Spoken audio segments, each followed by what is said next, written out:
spooky.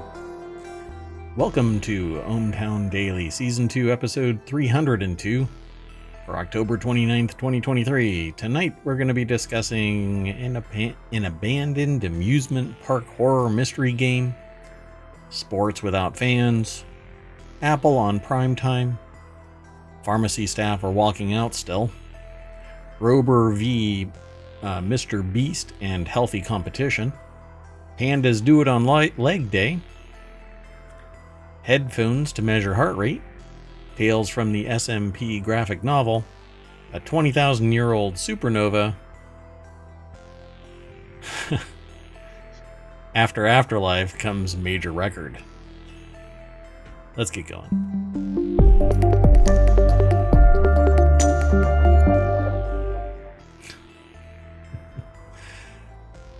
All right. We're a little frazzled. The artificial intelligence had to go off on a special mission and returned 2 minutes prior to launch of the show. You all set up, ready to go? Yes. Well, welcome back. Hopefully it was fruitful. We'll find out during the debrief. I'm Merwatt. That's ohmTown.com, and up there is the Ring of Sentience. Wanna say hi? Good evening, ohmTown citizens. Yay. So, we already have all of the articles in place. Why don't we just get going? Sound good? Sounds good. Sounds good. Let's go. The very first article is over in the Warcrafters channel. What is going on? I'll have to look at something. Anyway, enter an abandoned amusement park to solve a horror mystery in this upcoming bit of indie psychological horror. Players that devour games like Resident Evil and Control alike, not to mention the just released Alan Wake 2, should keep their eyes on an indie that popped up on Steam recently. Crow Country. It's an indie horror game that it says with that vague aesthetic of the PSX era that channels the likes of not just the early survival horror like Resident Evil, but the more esoterically strange and scientific scares of games like Parasite Eve. Let's go over to the source. So during the month of October, I am including all kinds of Halloween stuff. I might even, for the months that have a large holiday component, that obviously ohmTown exists within the geographic what do you want to call it? The geographic region.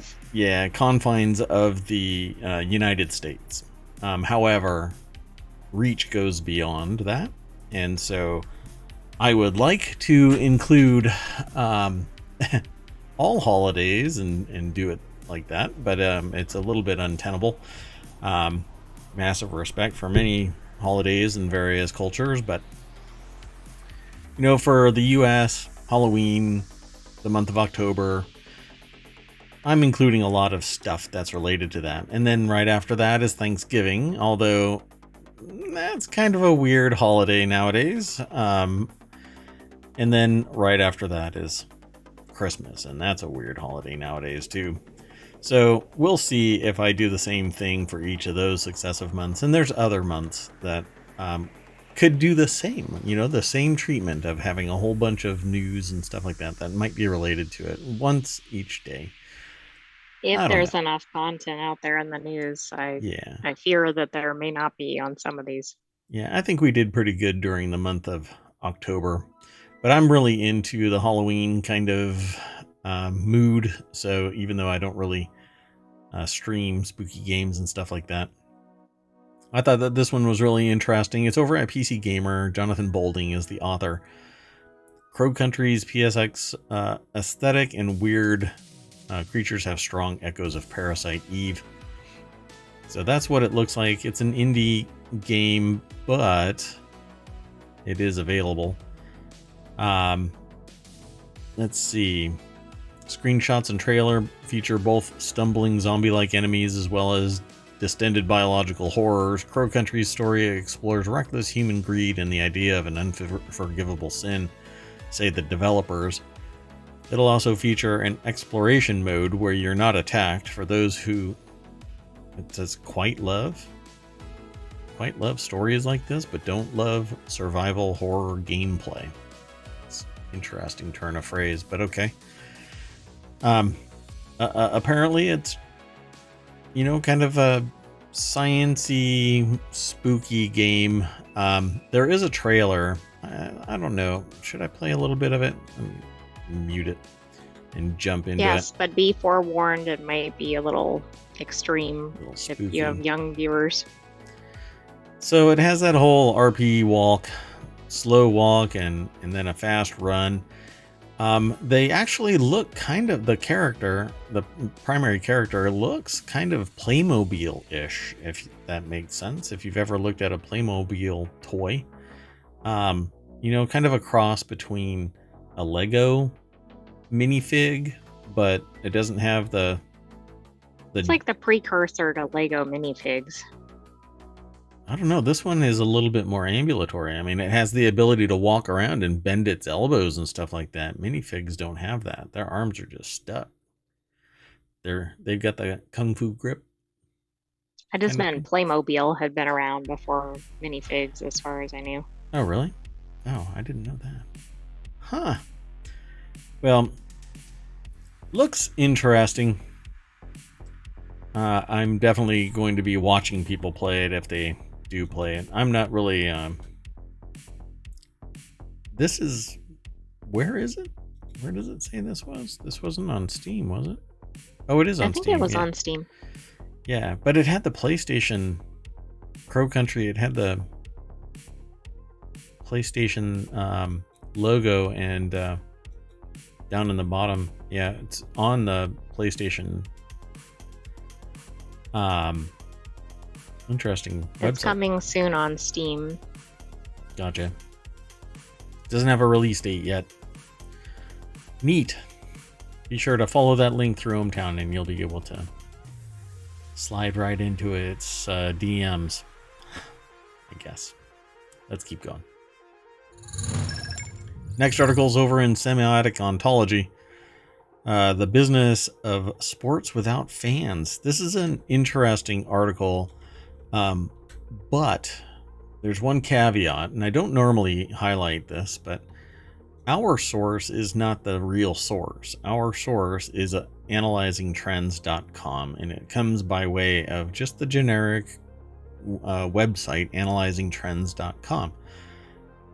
They have a very short snippet, kind of like what we do here in ohmTown, but that link that they have forwards you on to their source. So we have their source by proxy, and so I'm giving credit where credit is due. We didn't get it from pentoday.upenn.edu. We got it from analyzingtrends.com.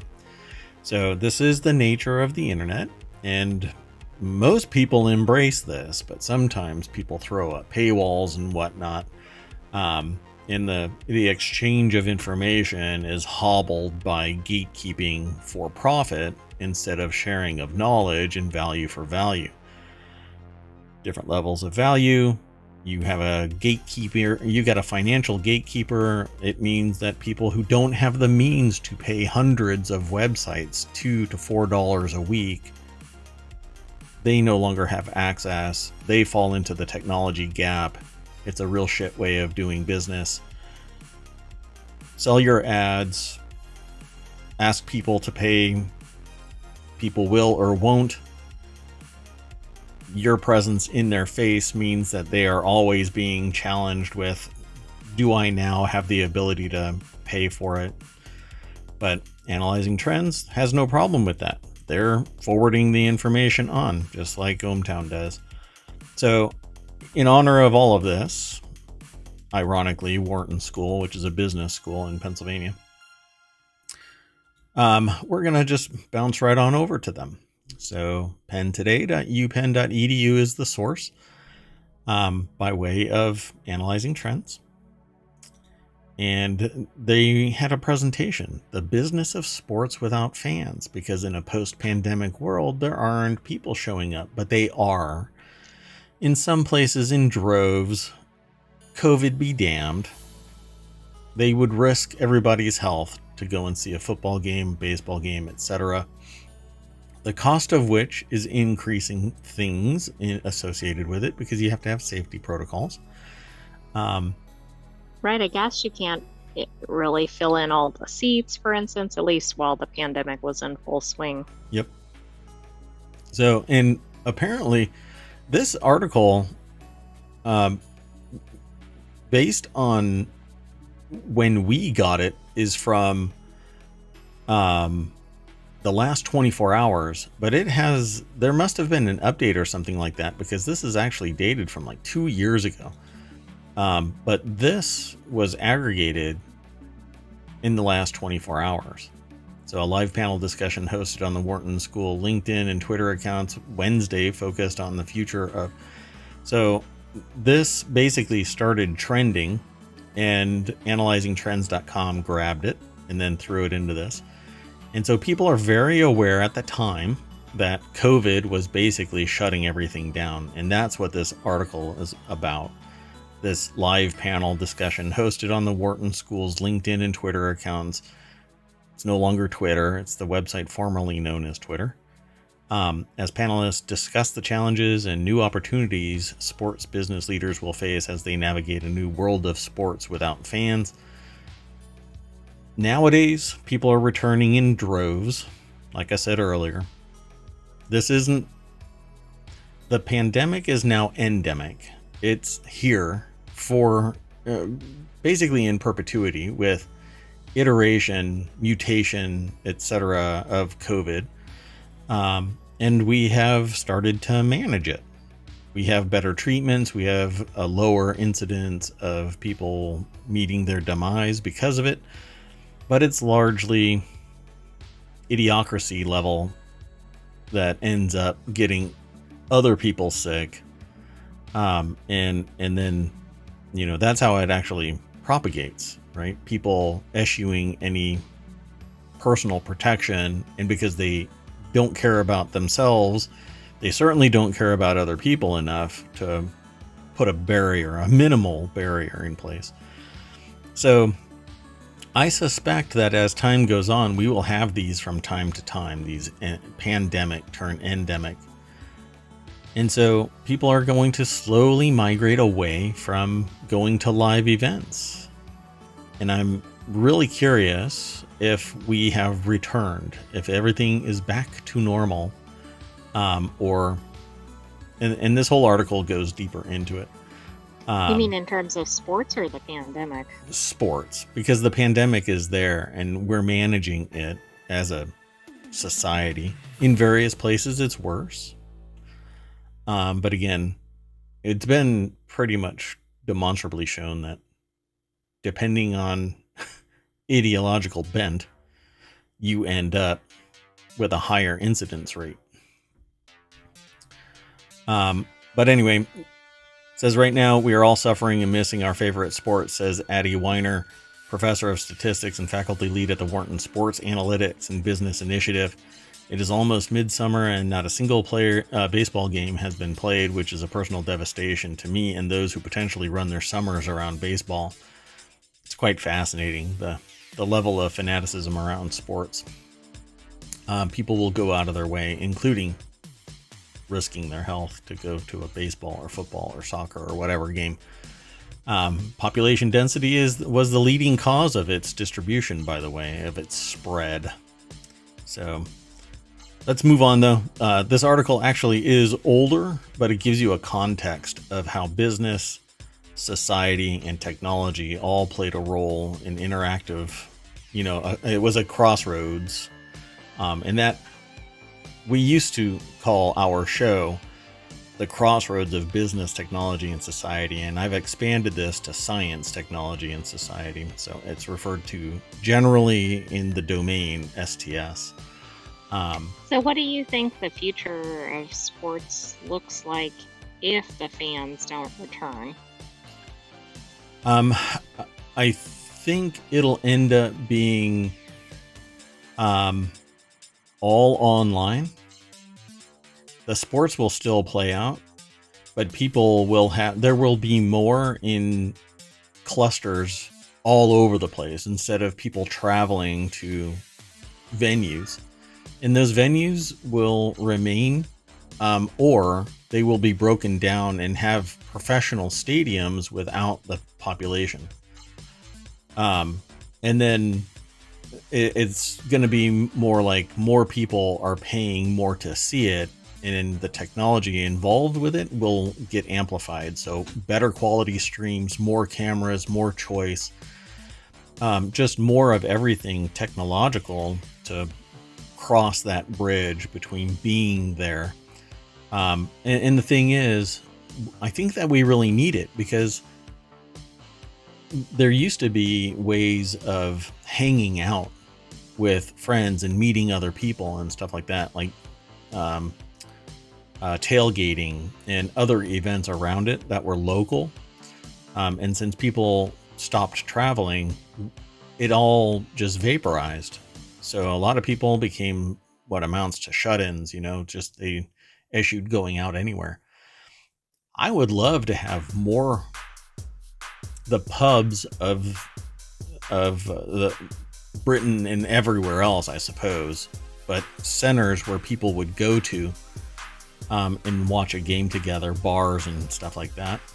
But instead of it all being bars, there's more of them, and it's basically like little enclaves where people can hang out and meet other people in a venue of like-minded people, instead of having to go to a bar and you have to get drunk or spend money, like copious amounts of money. It's a lucrative business, but traveling, I think ultimately people could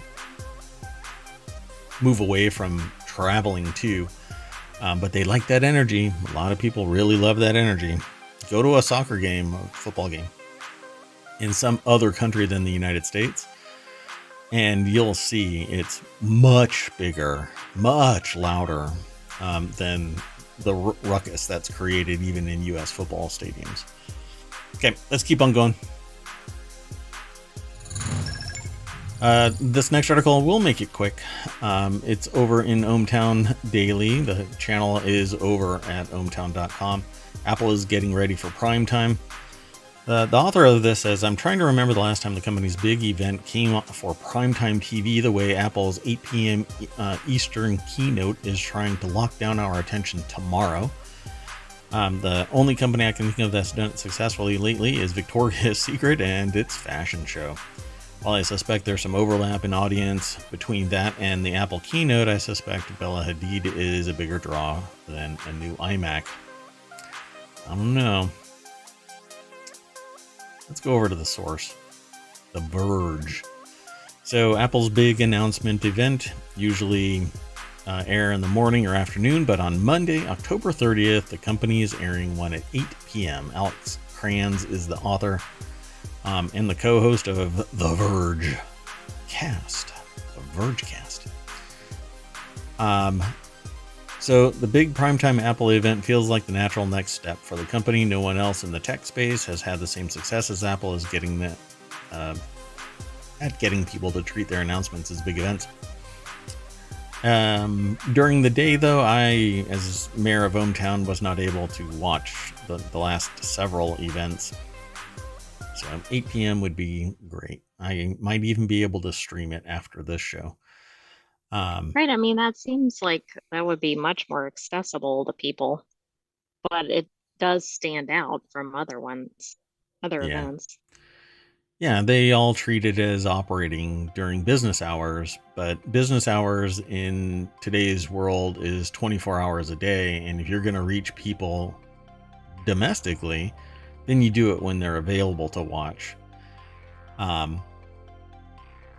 and they're all part of the real-time hype versus doing it at 10 o'clock in the morning on the West Coast, which means that everybody everywhere is entrenched in work. Right.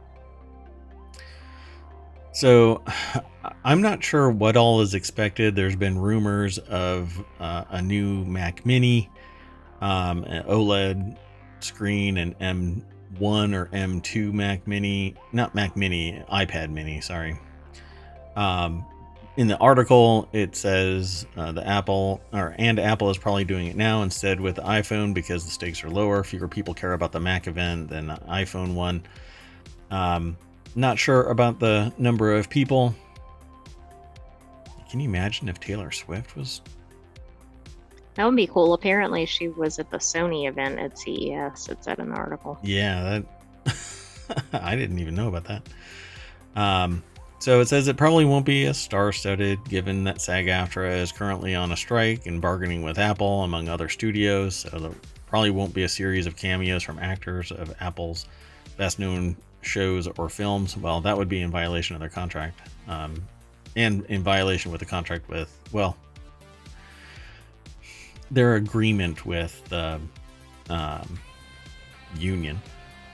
So, which means no Jennifer Aniston and Reese Witherspoon doing the Apple equivalent of an SNL digital short with Eddie Q or Adam Scott and Patricia Arquette staring at each other from across the table for an unsettling amount of time before Craig Federighi interrupts as the newest member of the Severance program and shows off an iMac. That's a long sentence. So who knows what's actually going to be coming, but tomorrow, 8 p.m. Eastern, is the next Apple event. Ow.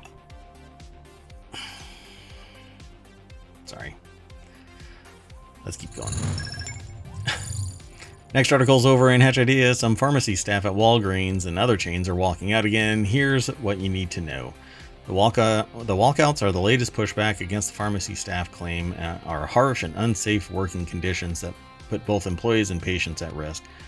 Hey, I can't argue with them. I would like the it seems like everybody that's in pharmacy science at the retail side,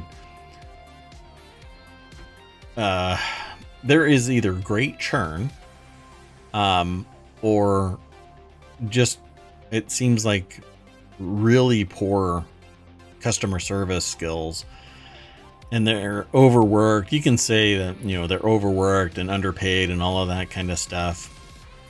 But for their performance there in relation to the customers, that's a different animal.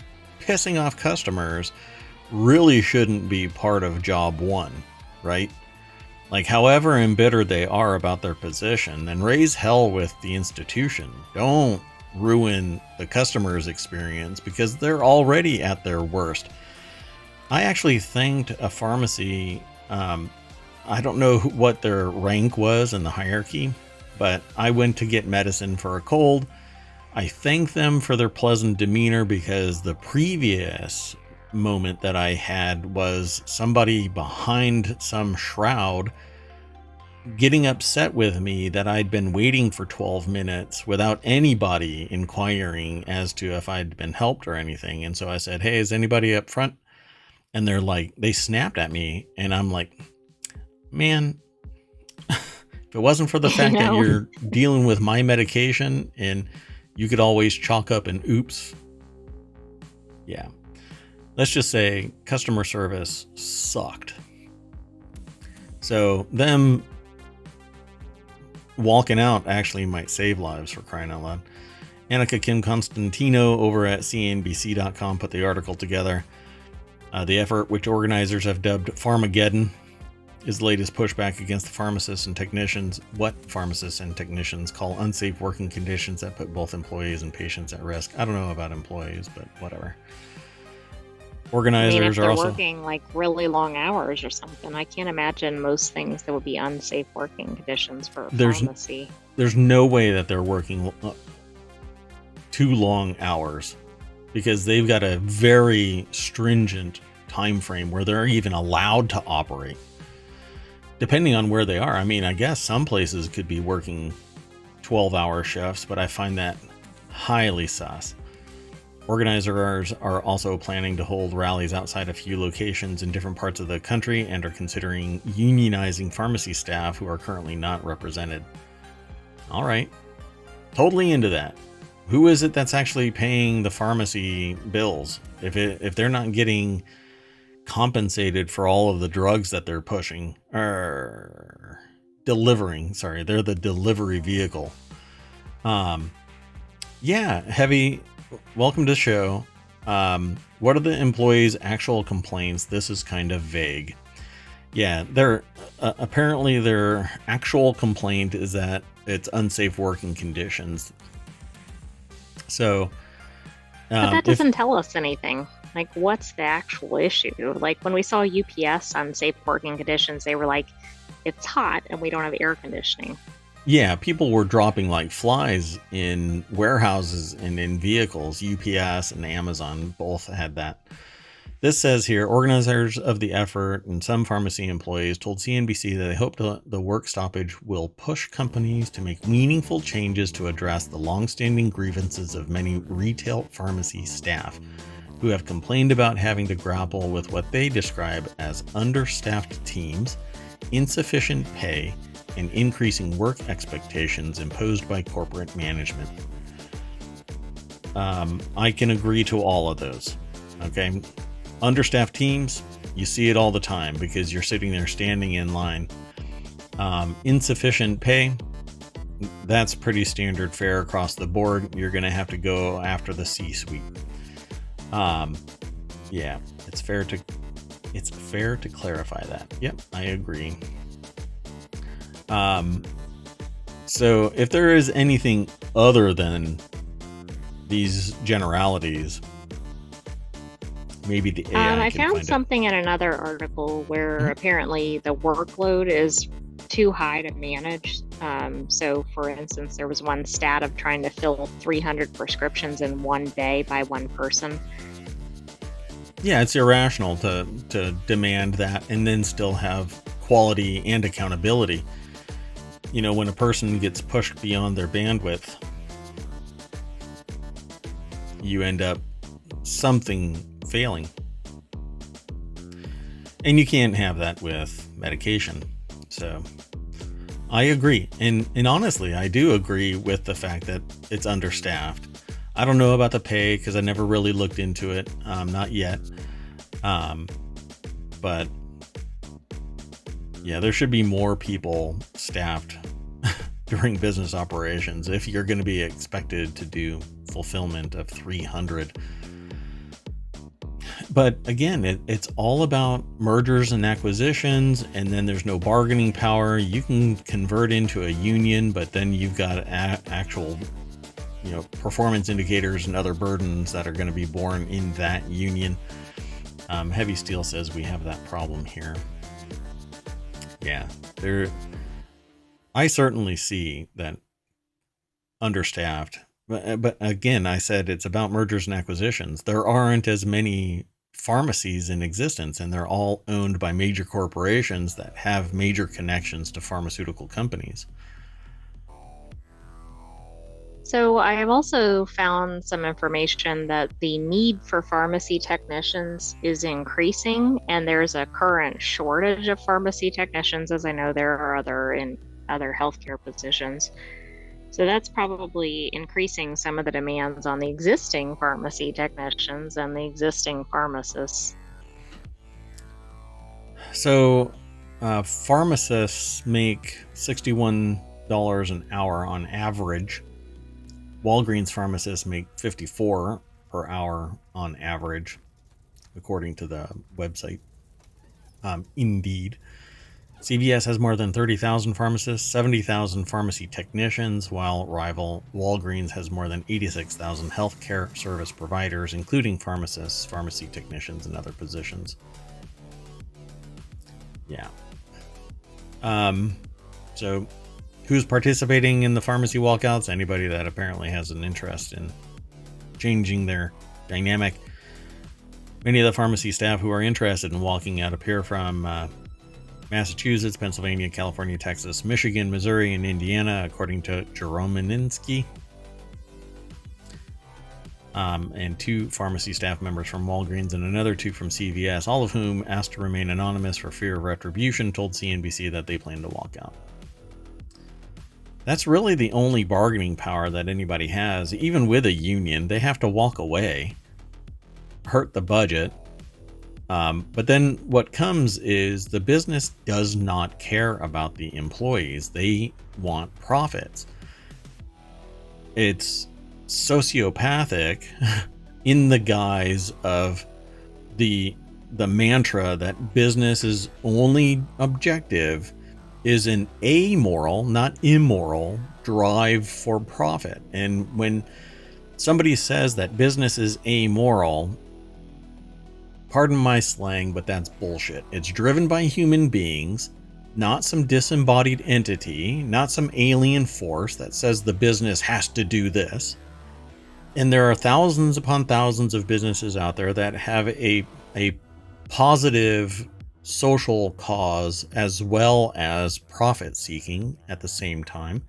There's absolutely no reason that every business couldn't have that, even if it is delivering more profits to the very employees that are driving record profits year over year, quarter over quarter, sometimes day over day. Why not enrich their lives like they're enriching the C-suite and stockholders? Boggles my mind. But I'm not a Fortune 100 CEO. But I can talk like this. I have an MBA. So when I say that when an MBA takes over a business and suddenly wages are suppressed and profits are driven up to the C-suite and to stockholders, I know what I'm talking about. I actually stopped doing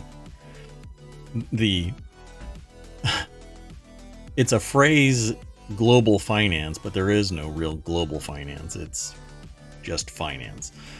And it was all because of the ideological bent that I kept butting up against.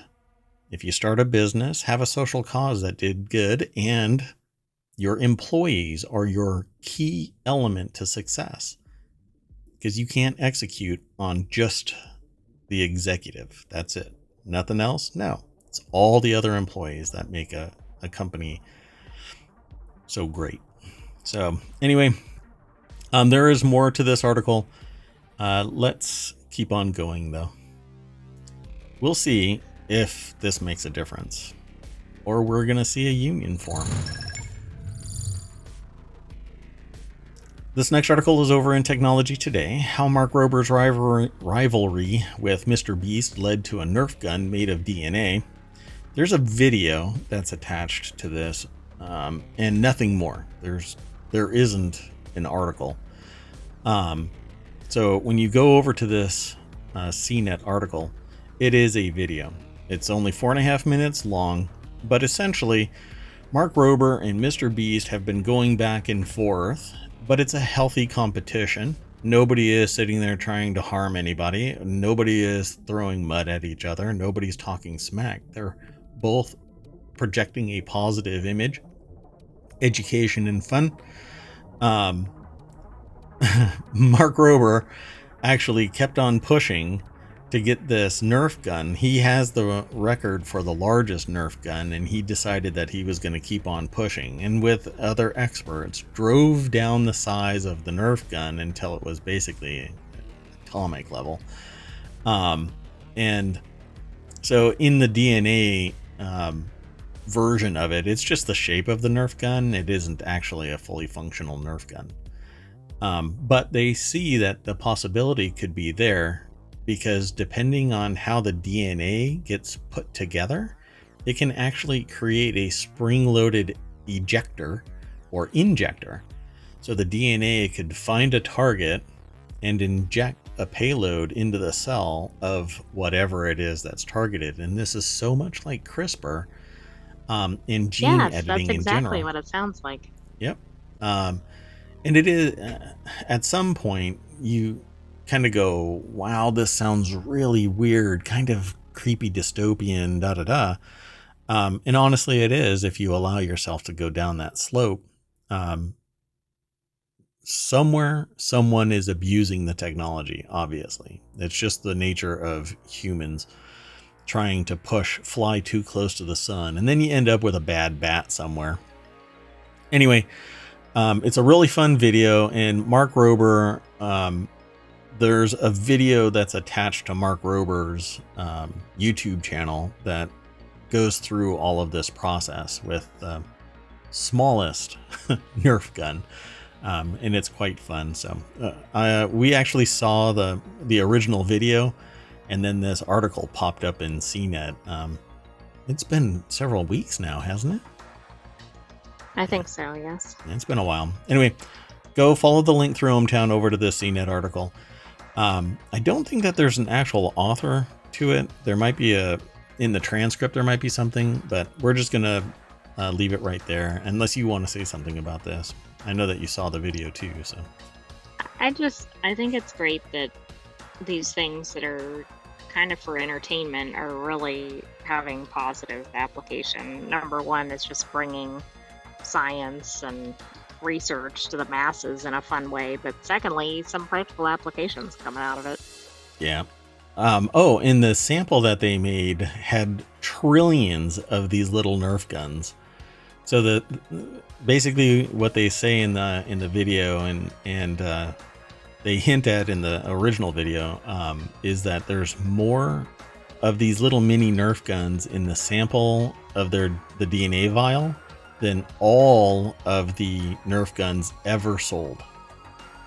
Oh wow! I mean, that's a pretty incredible statistic. Yeah, there's a lot of Nerf guns out there.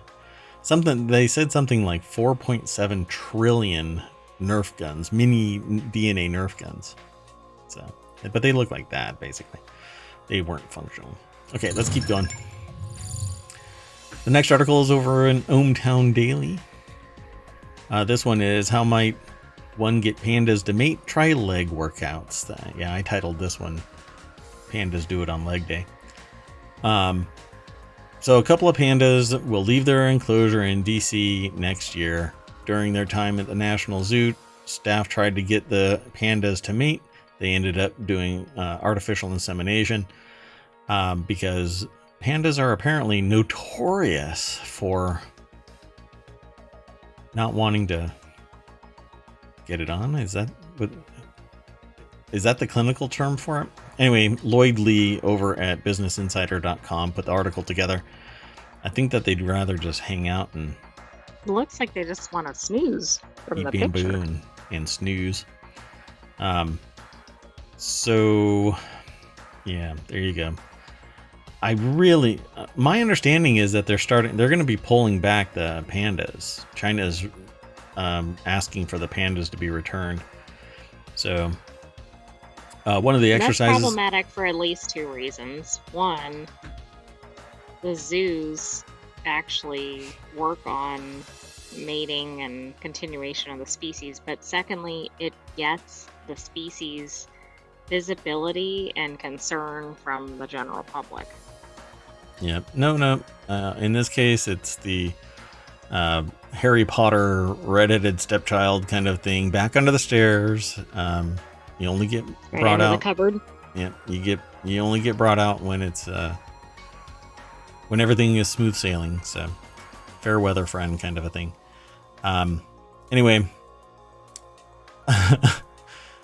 Won't even get into this process, but apparently one of the exercises that they said to try to get this thing going was to get Tian Tian to stand as tall as he could to work out his legs, according to the newspaper.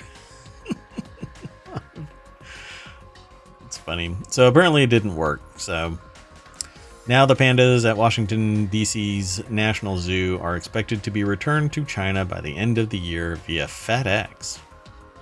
Wait, what? Okay. Yeah. I knew they were getting returned, but doesn't that envision like they're put in a box and apparently since like their something time, like out of Madagascar or something with the crates? That's right. I was never here. Apparently, Mei Zhang has given birth to 4 surviving cubs with TNTN here in America. So apparently some of our efforts have been positive. I don't know what happens with the cubs. I guess they all have to go, right? I think so. Yeah, whenever we put them together, we thought that it was the right time. They definitely liked each other. Pierre Comazzoli, a research biologist at the National Zoo, told the Post they were kind of frolicking together, but nothing really was happening. You know why? Friend zoned. Oh, I was thinking something like Big Bang Theory. With Sheldon. like Sheldon, yes. So, TNTN is just a Sheldon. Got it. Maybe all of them are Sheldon. Although Mei Zhang apparently would just like lay flat. So wasn't interested. Sorry, buddy. Netflix and chill means Netflix and chill. Well, that's better than the frogs. I saw a separate article about that recently. Frogs? Have you seen what the female frog does to avoid mating? Have I seen it? No. I travel on different I've websites, seen like a apparently. picture of it in the news. Basically, they pretend to be dead, Oh. which I thought was kind of humorous. I do that when somebody asks me to do work. Next article's over in ohmTown Daily. Google researchers use off-the-shelf headphones to measure heart rate. Typical heart rate monitoring in wearable tech, such as smartwatches or wireless earbuds, relies on partially on plethysmography, PPG.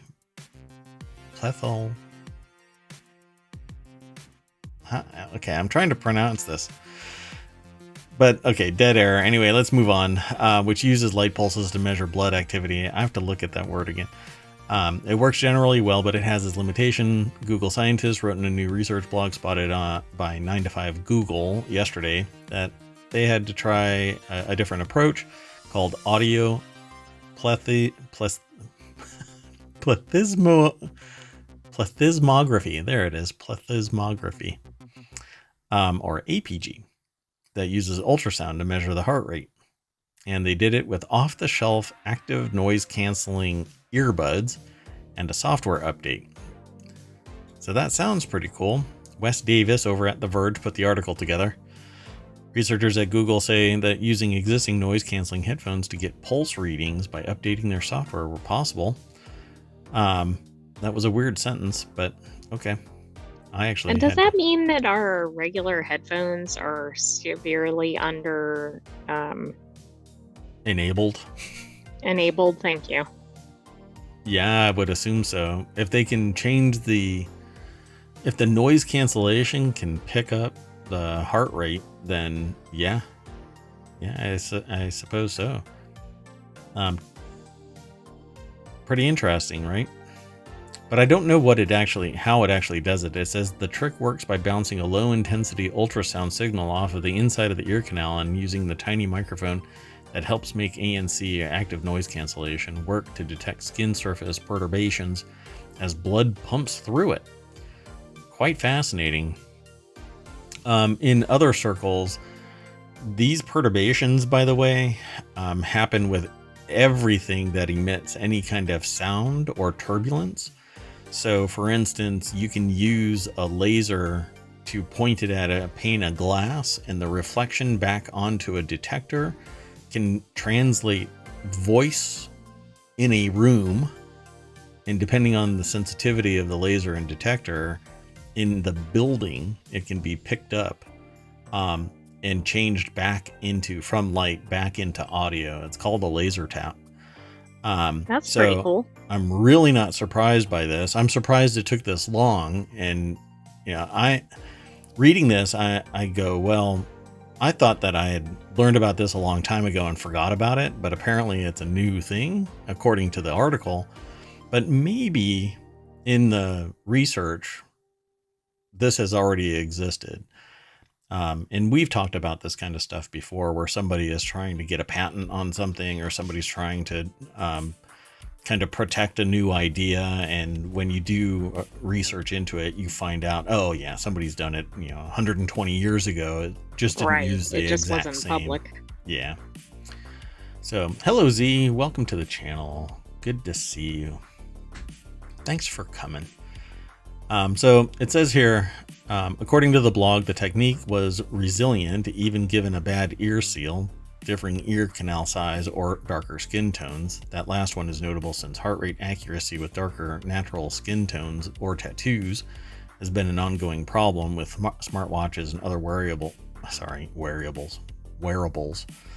until now. Yeah, this has been a problem, and it's because the light gets a different response. So inside your ear, it's not worried about that. It's actually detecting the perturbations within your blood.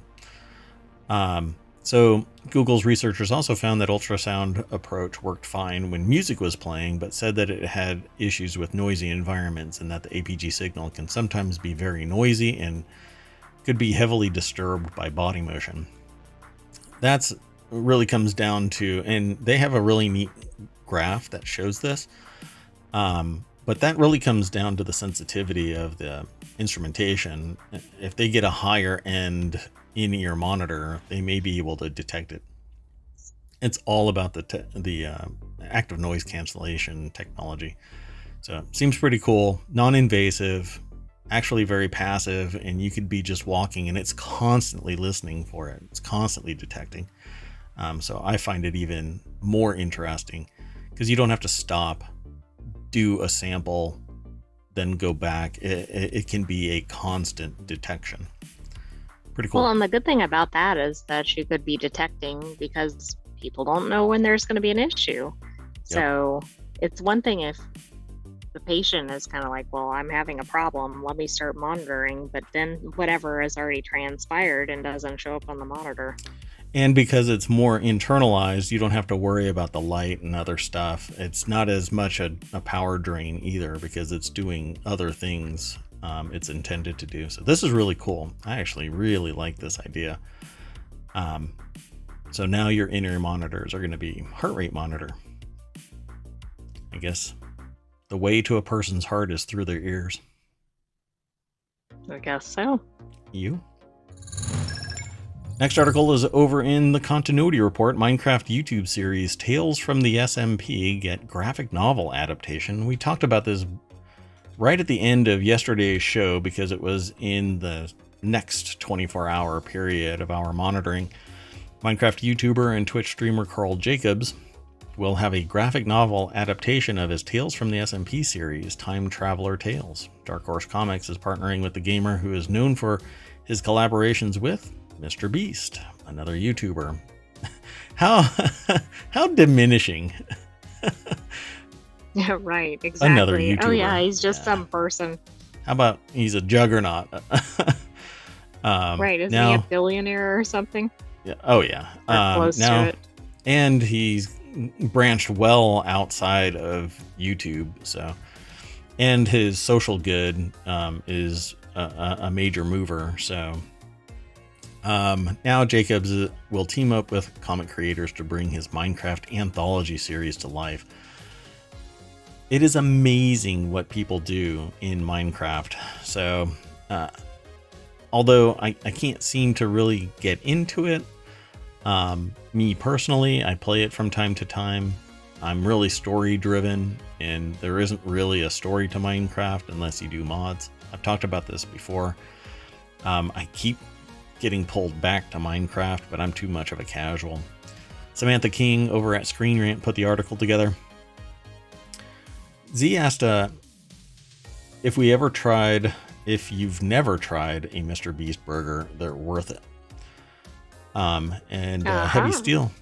Heavy Steel says that they play Minecraft with their daughter all the time these days.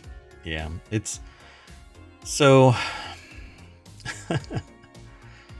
people just kill me when I'm playing Minecraft. So I'm a target for everybody to, I guess, and kill some the of old us guy. fall into the water every time they try to play Minecraft. That's true too. I have never tried a MrBeast burger. I know that they exist just outside of ohmTown, and I've been wanting to. I just never. I know that they're actually made in ghost kitchens, not an actual restaurant. Well, I mean, it is an actual restaurant. It's a commercial kitchen and everything. But when you go somewhere, when you try to order one, it's kind of nebulous where it's coming from. But I know all about that kind of stuff, so I'm not really worried about it. I just haven't fulfilled that dream. So yeah, gotta DoorDash it. Yep, exactly. Thanks, Z. Yeah, I should just do it just so that I know what it's like and I can That's talk right, from. then we can just try it. Yeah, I've used ghost kitchens before and it's quite fascinating. One, I went outside of ohmTown, and to get there, it was this major industrial park with nothing but like heavy machinery industry being made, and then there's this one little place that was the ghost That kitchen. was a ghost kitchen, but not a MrBeast Not a burger. MrBeast, no. Um, where the MrBeast is around me is a major regular restaurant with a brand name. They just double as the maker of MrBeast's burger. Okay, so this is, I don't know if this is a sample of what the artwork is going to look like, but I guess we'll see. The You series know is what I based on, think of with Tales from the SMP is hmm, Technoblade, so I wonder if they if they used were all part of any that. of Interesting. his Yeah. material, etc. I'm not sure. We'll have to look into it because this will be interesting for it to pop up again in our news stream, because it definitely will. This won't be the last time we end up talking about this. The series is based on stories told within the Dream SMP. Oh no, it's Dream. So definitely Technoblade was in there. Within the Dream SMP, a survival multiplayer server in Minecraft, and will feature time travel adventures. Fans can expect a fun and wacky experience as they follow Oliver, who is continuously thrown through time without knowing why, in this upcoming all ages comic series. This is going to be huge for people who are interested in Minecraft, and I'm kind of surprised that other what is the other SMP? Um, um, um, What do you think? the miners and crafters.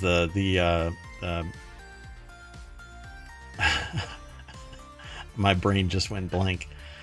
Doggone it, I can't remember. Anyway, let's see if they mention any other of the people in Are you talking about something like Hermitcraft. Doggone Hermitcraft? it, my god, Hermitcraft. I'm surprised Hermitcraft in Green hasn't created something like this, because he is like this. The server was created by Dream and George Not Found, YouTubers who made it invite only specifically to tell fictional stories in collaboration with several guest players, although the server was shut down this past April. The stories told in it are inspiring a new Dark Horse comic series starting this December. Dun dun dun. So apparently this is the style of the artwork. It's kind of like a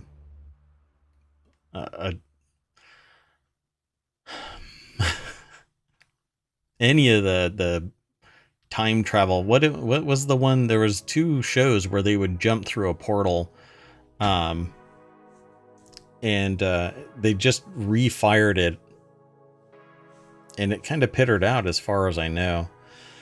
Where the Is it guy, an old show? it was an old show in the 80s, Sliders and Quantum Leap. Thank you, Heavy Steel. Really appreciate that. My brain today. So Sliders was this older show. It was before, as far as I remember, it was before Quantum Leap. So Sliders, it was a young student who created a device that opened up a portal, and then Quantum Leap was first. Yeah, okay.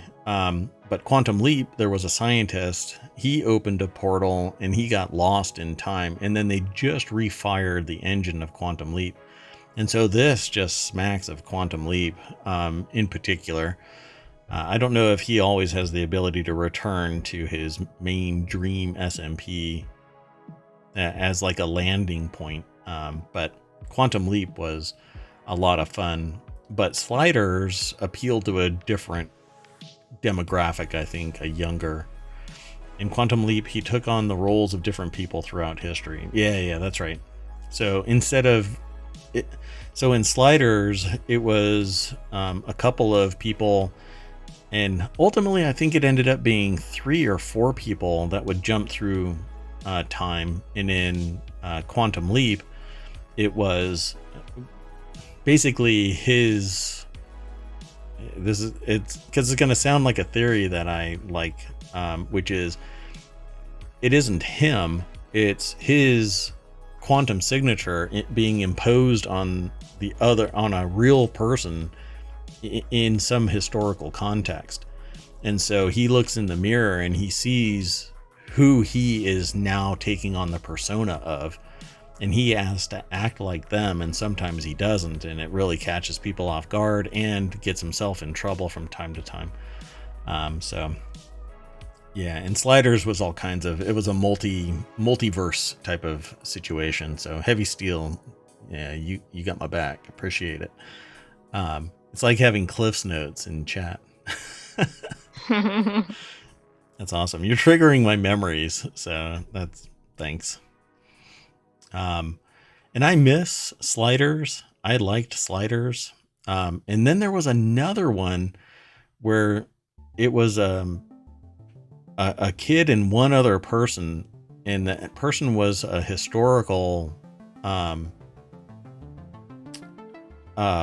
it was a historical personality, and they were jumping through time as well. So time and time travel is really fascinating element in world and story building. I even have a whole channel dedicated to it. So temporology, because temporology is the real world study of time and time travel, the science and science fiction of it, founded by a Russian researcher.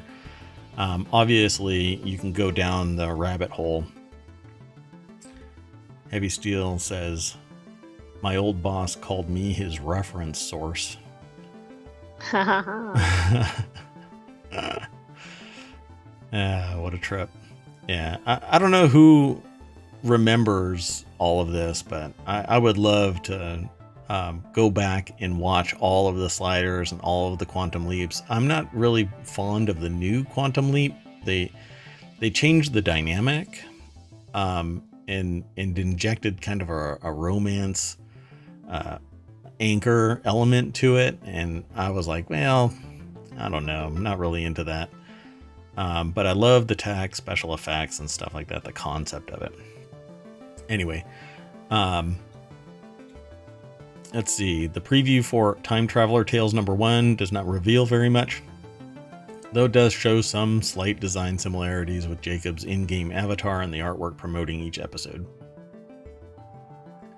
So if you didn't get to watch the various episodes that were created that this riffs off of, or is basically the comic version of it, the graphic novel, sorry, pardon me. It's not a comic book, it's a graphic novel. Then you might be able to go back and watch the show on YouTube and then get the comics. Nonetheless, Dark Horse Comics has had success with Minecraft-related stories as well as video game-based comics in general, including Halo, EVE Online, Cyberpunk. Video game and comic fans can check out the newest Minecraft-inspired series with the first issue of Tales from the SMP adaptation, Time Traveler Tales, released from Dark Horse Comics on December 6th. In ScreenRant.com's well, anyway, their source is Deadline, so they have a link there too. See, those who have a paywall, sharing the information gets you viewers and readers. Don't be like that. What? What? I know, huh? Granted, it's, poors like me who can't justify paying $100 for every single news source, for crying out loud. So the next article is over in Technology Today. NASA is launching a rocket on Sunday to study a 20,000-year-old supernova. I think I think the implication of that statement right there is that you agree with me. Imagine that. What? Allowing people to read your content gets you readers? The hell you say? What? What kind of weird world? I'm new to this planet. I'm not quite sure what you're referring to. A sounding rocket toting a special imaging and spectroscopy. That sounds like somebody's going to be doing a colonoscopy on a supernova. Instrument, anyway, it's a spectroscopy instrument. We'll be taking a brief trip to space on Sunday night to try and capture as much data as it can in a long-admired supernova remnant in the Cygnus constellation. Aliens. It's going to find aliens. Its target a massive cloud of dust and gas known as the Cygnus Loop or the Veil Nebula. Every time I hear something like that, I think of the Motaran Nebula from Star Trek, where Spock and the crew enter the Motaran Nebula and everybody gets lost. Heavy Steel That might says, happen with this one too. That's true. Heavy Steel says, my last spectroscopy came back clean. Congratulations, Heavy. Wow. Yeah, you don't want to... Z says, I welcome our alien overlords. I don't want alien overlords doing any spectroscopy. And I don't even more so want them to go, interesting, when they see my right, results. yeah, that would be worse. Oh, God. I don't want to be interesting. NASA plans to launch the mission at 11:35 p.m. Eastern on Sunday. So you got a few more hours to brace yourselves. Look outside. And if you're close to White Sands Missile Range in New Mexico, you might see. Z says, you sure? I hear it's fun. Hey, COVID has changed a lot of people. Sure. Don't knock it till you try it, right, Z?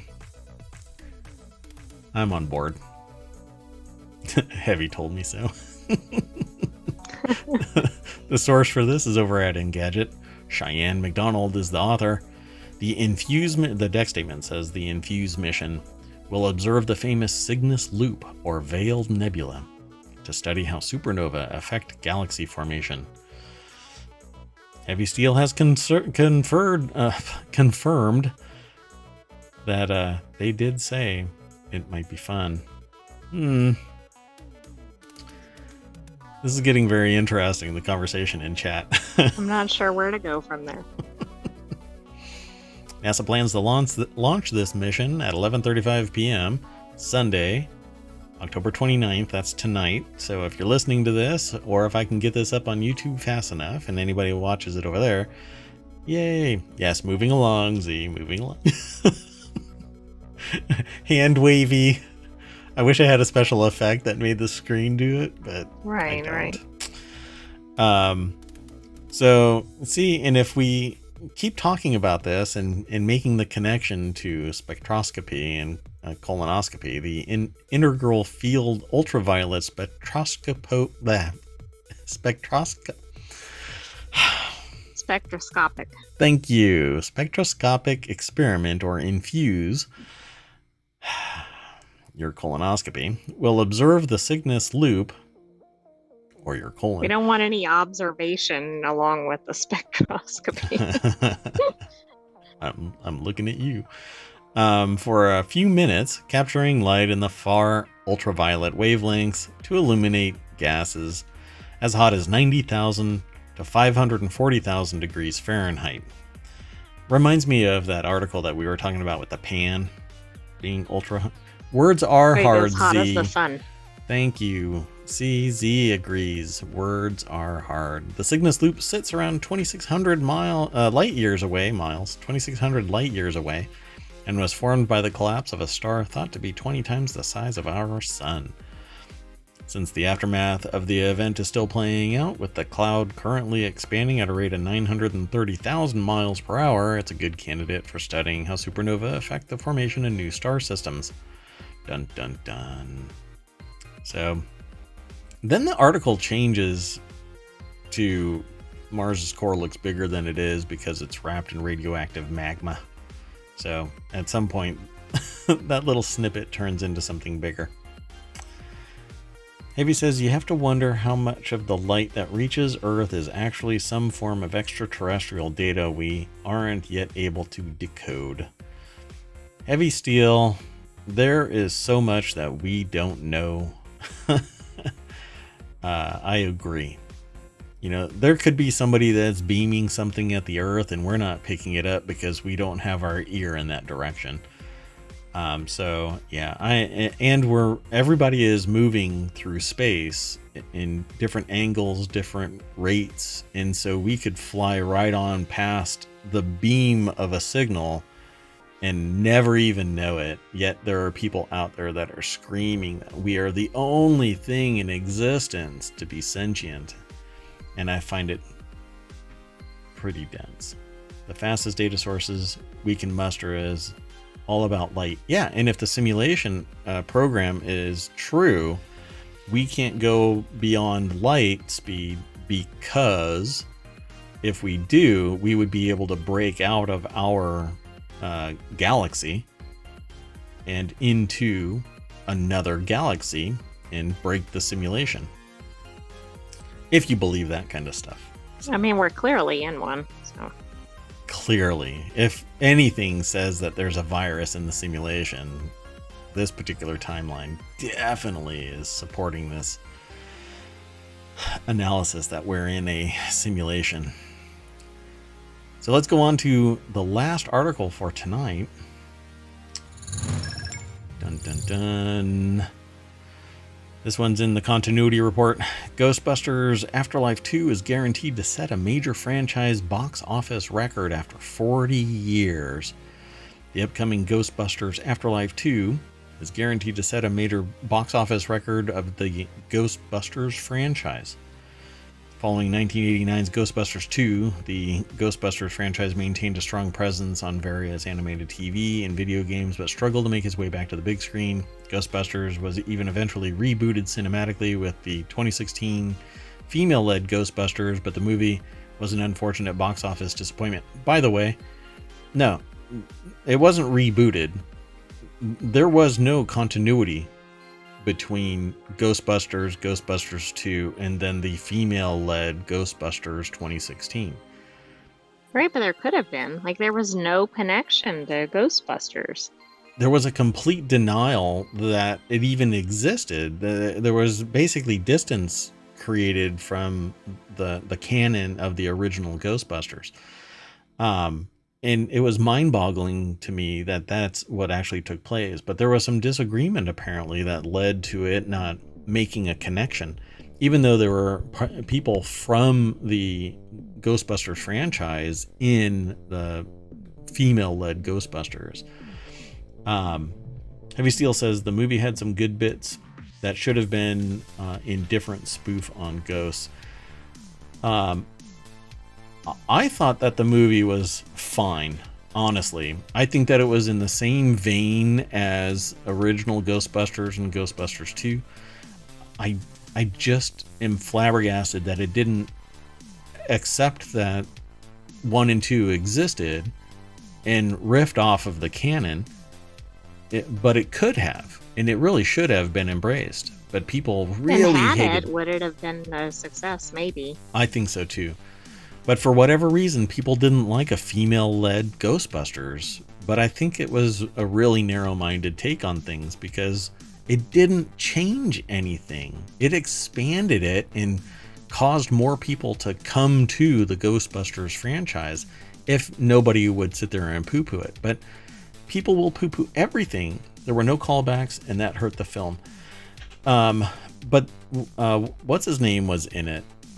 There were at least 2 people. I didn't think there were any. No. The guy that was debunking the ghosts, and he got eaten by, he got blown out of the window at the Ghostbusters headquarters. I can't remember. It wasn't Dan Aykroyd. Who was it? Venkman? Huh? Venkman? Yeah. But I don't think that he was playing Venkman. So, wasn't he in it? Which one are we talking about? The Ghostbusters female version or Ghostbusters Afterlife? The female version. I didn't think anybody was in that one from the original. Yeah, I thought that there were two people, but we'll go on, and I'll do a correction when I can do some due diligence here. Brad Curran over at ScreenRant.com put the article together. I swear that there were references, but it was like distancing. The female cast version didn't have any genuine callbacks yet. The cameos, there you go, thank you. But no callbacks to the characters, correct. There were people from the original too that were in, but they were cameos as a unique person, not as the original Ghostbusters. And that again, it speaks to what I was saying earlier, because they made no canonical connections to the originals. Everybody kind of shit on it. And the problem there is that it wasn't, I don't think it was their intent to not make canonical connections. They were forced to, because there wasn't enough agreement, I guess, in how to bring back. They wanted to do it a different way than I think the original writers of, and the estate of the original writers, because what's his name had died. So the success of Ghostbusters Afterlife indicates that the sequel has the potential to surpass its predecessor and reach the $300 million range in box office earnings. But Afterlife 2 is guaranteed to push the franchise over the $1 billion mark, as the previous four movies have earned $944.4 million at the box office. So one weekend and it's going to be over. As long as Afterlife 2 it is canonically bound to the other three movies now, and obviously not the female-led crew. I mean, it probably will be, because Afterlife was. Right.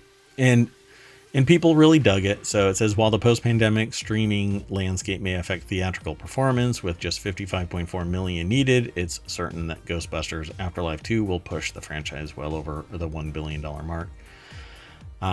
Yeah, Dan Aykroyd, Ernie Hudson returning for supporting roles, Bill Murray. That's Afterlife. And obviously not Harold Ramis, but he was a hologram, so they just used his likeness. Which nowadays, hell, all three of these people could have their identity scanned in, and they become a virtual actor, as long as they have the rights to control it, which, you know, after the actor strike ends, who knows what actually is going to come out on the other end. But I have a firm belief that what's going to end up happening is some studios are going to create virtual actors, and people are going to connect to these virtual actors, and you're going to have Hatsune Miku style fans looking on the red carpet for a hologram, because you can give the 3D model an actual, you know, artificially intelligent CGI hologram, a personality all its own, to say and do things and even interact and react. And you can see that in animation a whole lot easier than real world. It's quite fascinating where we're headed.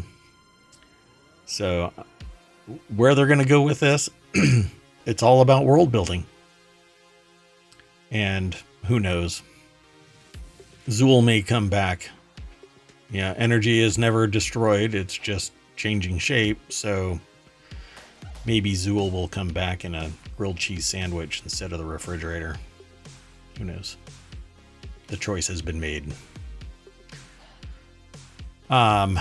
Even simply matching its predecessor's $204 million box office haul would allow Ghostbusters Afterlife 2 to take the series over the $1 billion line especially with the exciting teases in Ghostbusters Afterlife, possibly setting up for success.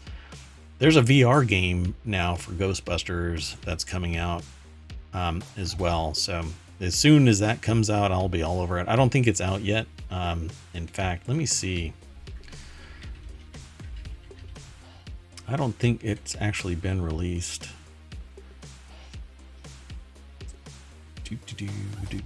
Yeah, I don't see it. There's a close approximation called Spectro, but that will probably, if it gets dangerously close to Ghostbusters, it'll probably get canned. But supposedly there's a Ghostbusters VR game that's out. So at any rate, that's it, folks. Dun, dun, dun. Okay, so we've already done all 10 of our articles. That means that we have to get back into the party bus and drive all the way back down Main Street. And then we mash that logo again, the welcome sign to ohmTown.com.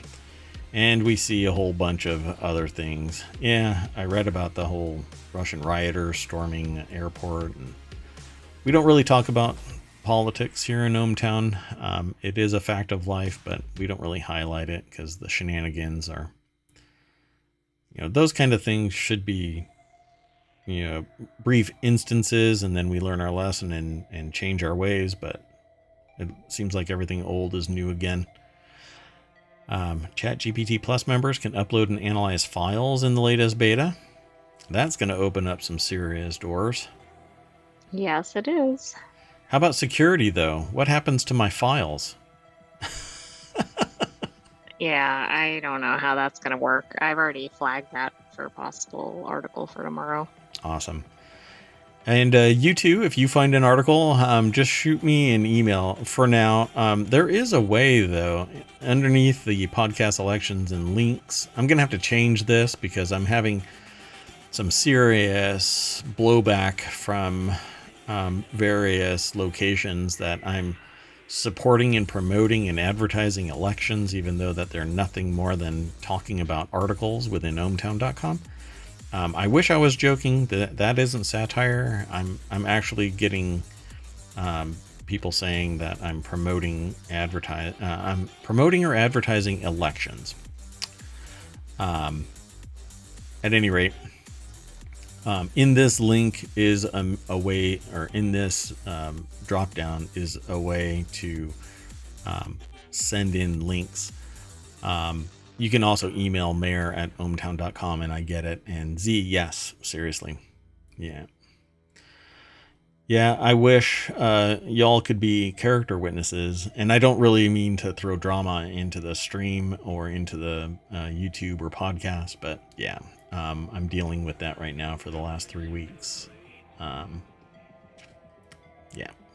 but it'll get put to bed. I just have to jump through the flaming hoop to excise elections, unless I just give up and say I don't care, and just do my thing, which I'm going back and forth about. So yeah, pretty much. So at that rate, I think I love the idea of having a vote in an election, and people who are interested in it get to vote on the articles, and it actually allows us to look individual episodes and en masse, the totality of all of the votes given to a particular type of article. And so we keep that in mind when we're parsing the news ourselves. And I keep in mind people who send me links saying, hey, this is really interesting. Take it all in stride and incorporate it. And we don't do it because of the vote, but it does let us know, what people are interested in. I'm not much of a populist, so I actually challenge that. Just because it's popular doesn't mean it's right. So at any rate, all kinds of news as usual. The gap between the 24 hours between Sunday and Monday is kind of weak sauce in terms of news, but that's not because of ohmTown. That's because of the sources that are aggregated. But there's always Well, it's something. also just a slow news day in general. Yeah. Yeah, that's what I'm saying. Yeah. Well, that was a more politically correct way to... See, I shouldn't even say anything about politics because somebody's going to... So, again, sorry to drama dump, but it is what it is. We are a holistic place here at ohmTown. Not necessarily shying away from anything, but sometimes we just don't want to sit there and talk about politics. At any rate, that's it for today. DC's silliest crime has finally been topped. Sorry, Lex Luthor. Oh, that must be the franchise. Yeah. Yeah. My brain went straight to Washington, D.C. I did too, and I went, what? Yeah. I think the silliest crime is probably taking place in San Francisco right now. It has a tremendous crime rate right now. Anyway, thank you all for coming and hanging out. Appreciate it. If you want me to send you anywhere, let me know in chat real quick, and I'll throw you over there. Otherwise, we will call it a night. I am Mayor Watt. Let me scroll up. That is ohmTown.com. And right above me is the sentient AI that says, "What's up?" No, don't do that. Just say whatever you want to say. Thank goodness. I know. Good night, ohmTown citizens. We will see you tomorrow at 8 p.m. Eastern because it will be on the Monday show. Yeah, that's right. So Saturday and Sunday we do it at 6. And Monday through Friday we do it at 8. Both of those are Eastern time. And tomorrow, at the exact same time the show kicks off, is an Apple event. So I'm struggling if maybe I want to stream. I was going to say, are we going to adjust the time? I'll probably just do our regular stream at 8 p.m. Yeah, we'll just do that because everybody else can just watch the YouTube channel, or not the YouTube channel, the Apple stream whenever they want to. And if anybody wants to watch the show, they can here or over on YouTube, or the podcast exists. So I think we got everything in hand, and we'll see you all tomorrow. And thanks, Heavy Steel and Z, for hanging out. It's been a pleasure. Hope to see you tomorrow, 8 p.m. I know it's a different time frame, but stay awesome. See you soon. Bye-bye.